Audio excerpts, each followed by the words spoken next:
ये पुण्य।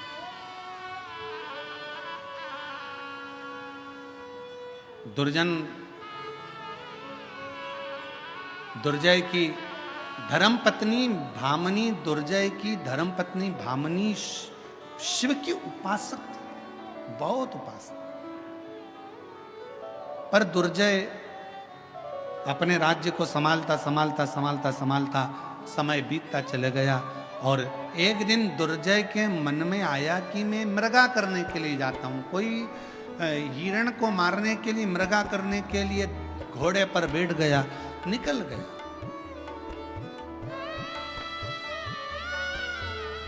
निकल कालिंदी नदी के तट पर पहुंचे, मां यमुना जी के तट पर पहुंचे तो वहां पर क्या देखा उसने कि एक सुंदर एक स्त्री मां यमुना जी के तट पर बैठी बैठी जल से क्रीड़ा कर रही है, जल क्रीड़ा कर रही है, जल उछाल रही है।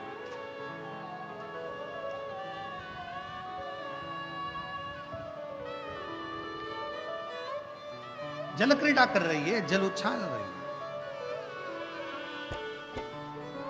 ये मृगा करने के लिए गया था, धीरे धीरे घूमते घूमते उस स्त्री के पास में पहुंच गया।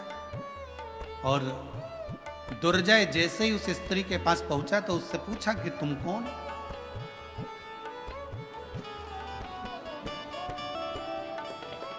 क्या तुम्हारा नाम है? कहां से आई हो? कौन हो तुम?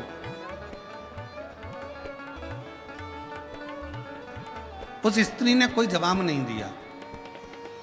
दुर्जय ने फिर पूछा, और शिव महापुराण की कथा यह कहती है कि पर पुरुष अगर कुछ पूछ रहा है तो उसका उत्तर बड़ा सोच कर दो, अन्यथा मौन रहकर अपने गंतव्य की ओर चलो। पहले का नियम कितना प्रबल था, पहले की स्त्रियां अपने पति का नाम तक नहीं लेती थी। अब आज के जमाने में तो आवाज दे के बुला लेती हैं, ए कमलेश। अब कमलेश डिप्रेशन में, पहले की स्त्रियां कितनी नगर निगम वाले आए, नगर पालिका वाले, नगर निगम वाले आए और डायरी लेकर, फाइल लेकर आए, सबके घर जाए थे। एक घर में पहुंचे, वहां जाकर उन्होंने दरवाजा बजाया, बेल बजाई, पत्नी निकल के बाहर आई। जैसे ही पर पुरुष को देखा उसने सिर पे पल्लू ले लिया, पल्लू लिया तो उसने पूछा तुम कौन हो? तो कहा हम नगर निगम से आए। अच्छा, सर्वे करने के लिए? अच्छा, क्या सर्वे करना है? कितने लोग रहते हैं इस घर में? 4। अच्छा, क्या नाम है? मेरा नाम संगीता, बेटे का नाम रामू, लड़की का नाम बिमला। अच्छा, पति का नाम? पति का नाम क्या ले रहे हो? पति का नाम? इतने में उसने कहा नहीं, हम हमारे यहाँ पति का नाम नहीं लेते। तो हम डबल से सर्वे करने थोड़ी ना आएंगे, हमारे पास इतना टाइम नहीं है, मैं रजिस्टर में चढ़ाना। पति का नाम बोलो। अरे पति का नाम बोलो। फिर उसने पल्लू, अरे नाम तो बताना पड़ता। तुम्हारा पड़ोसी है क्या? ताला लगा है उसके घर में, उधर वाला वो भी ताला लगा। तुम्हारे पति का नाम कौन बताए? मैं तुमको कुछ बताऊंगी, तुम उससे समझ जाओगे। हाँ समझ जाएंगे, बोल तेरे पति का नाम क्या है? तो उसने सिर पे पल्लू लेकर बोला 3 गंजी और 3 गंजी कितनी हो गई? जम के तो बोलो, कितनी गंजी हो गई? 6 गंजी। बस, मेरे पति का नाम ये। अच्छा, छगंजी? हाँ, मेरे पति तो समझ में छगंजी। अब कितना पूर्व का समय, आज का समय में कितना अंतर है। और आज के समय में तो पत्नी पति का नाम लेना गौरव महसूस करती है। एक कमलेश,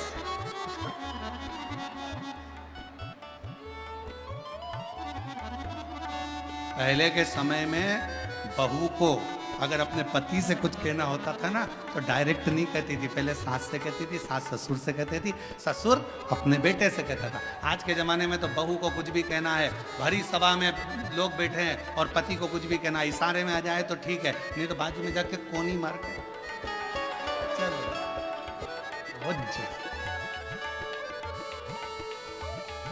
अब दुर्जय की पत्नी बड़ी धर्मात्मा थी भामनी।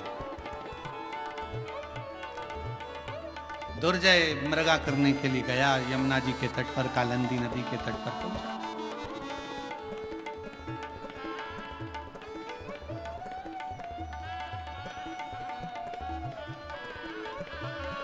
काली नदी के तट पर, कालिंदी नदी के तट पर जैसे ही पहुंचा, एक सुंदर सी स्त्री, नाम पूछा जा रहा है, तुम्हारा नाम क्या है? वो बताती नहीं है। कहां से तुम आई हो? वो भी नहीं बोली,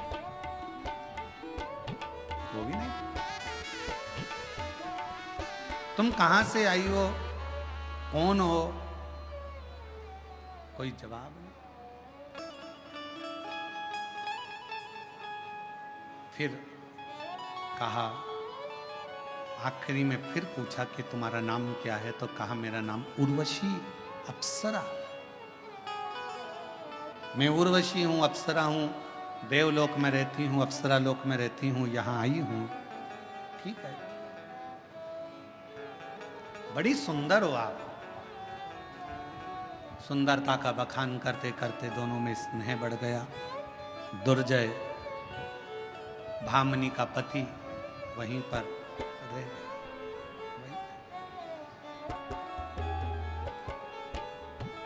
6 महीने निकल गए।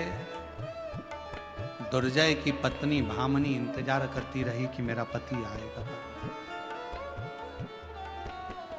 8 महीने निकल गए, पति। तब 1 वर्ष निकल गया, पति नहीं। और उसी उर्वशी अप्सरा के साथ में निवास कर रहा, उसी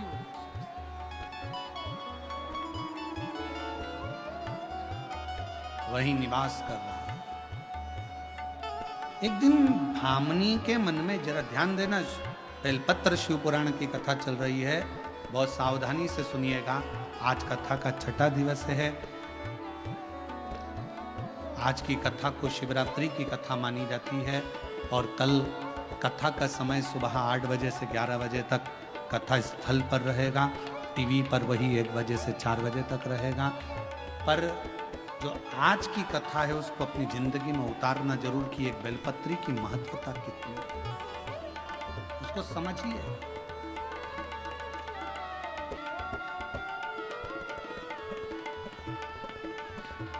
भामनी ने विचार करा कि मेरा पति नहीं है। राज्य को चला रही है भामनी, प्रजा को संभाल रही है भामनी, अपने राज्य को देख रही है भामनी, पूरी प्रजा को संभालने का काम कर रही है भामनी। और धर्म पत्नी का सबसे बड़ा एक धर्म और है। धर्म पत्नी का सबसे बड़ा धर्म यह है कि पति के पथ पर पति चल रहा है, उसको बल प्रदान करना। और मान लो पति अगर कहीं उलझ गया है, कोई चिंता में, कोई व्याधि में, कोई टेंशन में अगर पति पड़ गया है, तो धर्म पत्नी का सबसे बड़ा लक्षण है उसको व्हील पावर मजबूत करना। क्यों चिंता करते हो? सब अच्छा होगा, भगवान ने दिया था और देगा, अच्छा समय आएगा, टेंशन मत लो, चिंता करने की जरूरत नहीं है। क्यों चिंता करते हो? किस लिए?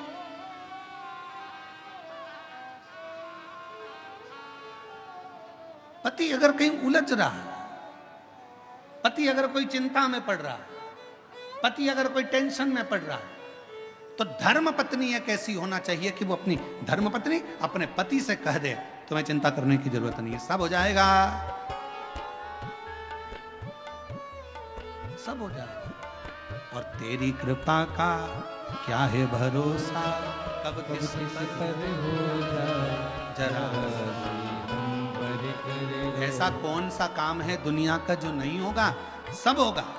थोड़ा रुको, शांति रखो, क्यों चिंता करते? भामनी ने लगा, मन में भामनी क्या आया कि मेरा पति नहीं, राज्य संभालना है, संभाल रही है भामनी, देख रही है पूरे राज्य को संभालने का काम कर रही, संभालती। श्रावण का महीना आ गया और भामनी को शिव की आराधना करती थी, उसके स्मरण में यह नहीं आया कि कल शिवरात्रि है और वो भी श्रावण की शिवरात्रि है। ये भामनी की चित्तवृत्ति में नहीं बैठी, भामनी की बुद्धि में ये बात नहीं बैठी कि कल शिवरात्रि। और ऐसा हुआ। मेरी जीजियों, एक बात आपसे पूछें, उत्तर देना। पहले के समय में जब आप शिव पुराण की कथा जब से आपने सुनना चालू करी, जब नहीं, शिव पुराण की कथा जब आप सुनते नहीं थे, पुराने समय की बात निकालो, 10 साल 8 साल 15 साल पहले की, श्रावण के महीने में शिवरात्रि आती है, ये आपको मालूम था क्या? जम के बोलो। नहीं। दुनिया के लोग केवल एक शिवरात्रि को जानते थे, वो महाशिवरात्रि थी। उस शिवरात्रि पर अनुष्ठान करना, पूजन करना, आराधना करना, स्नान कराना, अभिषेक करना, ये जानते थे। पर शिव महापुराण की कथा को सुनते सुनते सुनते सुनते लोगों को ये मालूम पड़ गया 12 महीने शिवरात्रि आती है। दुनिया के लोगों को मालूम पड़ गया 26 प्रदोष होती है। दुनिया के लोगों को मालूम पड़ गया कि सावन के महीने में जो शिवरात्रि आती है, वो शिवरात्रि एक ऐसी शिवरात्रि होती है जिस शिवरात्रि पर अगर हम शंकर जी को राजी कर लें तो दुनिया का ऐसा कोई काम नहीं है जो हो नहीं सकता।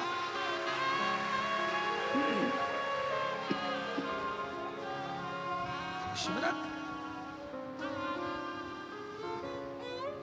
इसलिए हमने भी एक नियम शिव महापुराण की कथा को सुनकर शुरू से एक नियम बनाया कि शिवरात्रि सावन की पड़े और उस दिन शिव जी का ऑनलाइन अभिषेक करते हो। आप लोग सब लोग हाथ उठाओ, कौन कौन करता है? सब करते हो? रखो रखो। सावन की शिवरात्रि के दिन इसलिए ऑनलाइन अभिषेक रखा, किसी किसी गांव में ब्राह्मण नहीं मिल पाते, किसी किसी गांव में अगर ब्राह्मण मिल भी जाते हैं तो एक घर में पूजन करा पाते, 2 घर में करा पाते, बाकी के घर में कौन कराएगा। किसी किसी शहर में माताएं किसी को घर में बुलाना पसंद नहीं करती तो कोई वहां नहीं पहुंच पाता, तो इसलिए इस अभिषेक को ऑनलाइन रखा जाता है, जिससे सब अपने अपने घर में रहकर अपने अपने परिवार के समेत और आपसे निवेदन करें, उसको करा। सावन के महीने की शिवरात्रि की हम घोषणा करेंगे उसकी बीच में कथा में, जब भी आगे आपको सूचना मिलेगी कि उस अभिषेक को जब करा जाए तो अपने अपने घर के पतियों को, बच्चों को भी ये बोला करो कि एक दिन, पूरे वर्ष में एक दिन सावन की शिवरात्रि का निकालो, शाम के समय का, साथ में बैठो, अभिषेक करो, पूजन करो, झोली पसार कर बाबा से विनय करो, खाली नहीं छोड़ेगा मेरा बाबा, 3 महीने में झोली जरूर।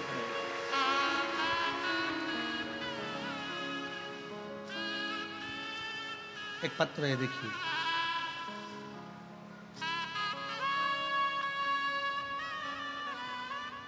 दुर्गेश राजेंद्र अग्रवाल बेजापुर से हैं।